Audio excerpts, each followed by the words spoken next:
Hey everybody, this is Dieter Bohn at the Steve Jobs Theater in Apple Park in Cupertino. They're brand new theater and we're looking at the brand new iPhone 8. And the most obvious thing you're going to notice when you pick up one of these things, this is the iPhone 8 Plus, is that it now has a glass back.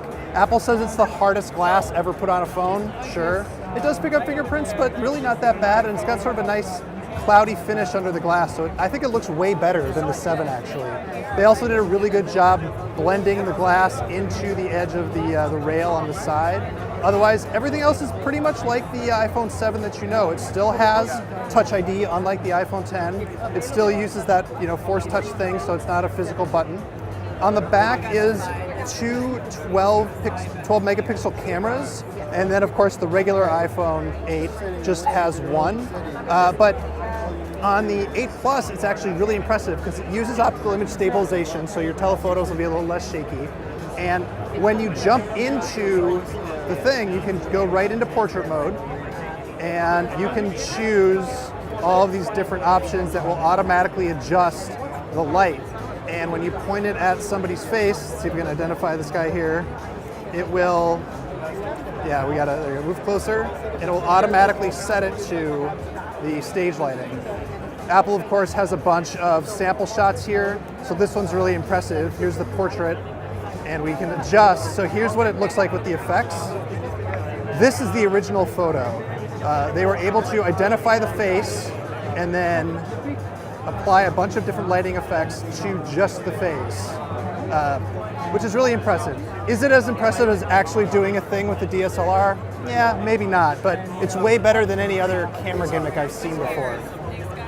Inside there is a new chip. Apple calls it the A11 Bionic. It's a fast chip, they're always faster. The display is a Retina HD display, and it has True Tone, like an iPad Pro. And what that means is it will detect the ambient light, the color of the light, and automatically adjust the color of the screen to match the light, which is really cool. So if you jump into the brightness settings, you can turn True Tone on and off.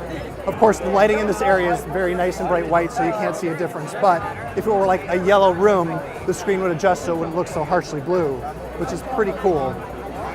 Another thing I'm really happy with, it has stereo speakers. This speaker at the top gets really loud alongside the speaker at the bottom, so when you're watching movies, you hear it on both sides. No, there's not a headphone jack.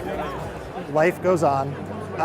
But one thing I didn't mention, because it has a glass back, it supports wireless charging with the Qi standard. That's QI. If you see QI, it'll work.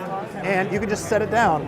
And Apple's promising that in the future, it's going to create an all-new charging standard that'll work with many, many devices at the same time, intelligently and automatically. So here you go. This is the iPhone 8. It's going to be available on September 22nd. The regular model starts at $699 for 64 gigs, and the Plus is $100 more.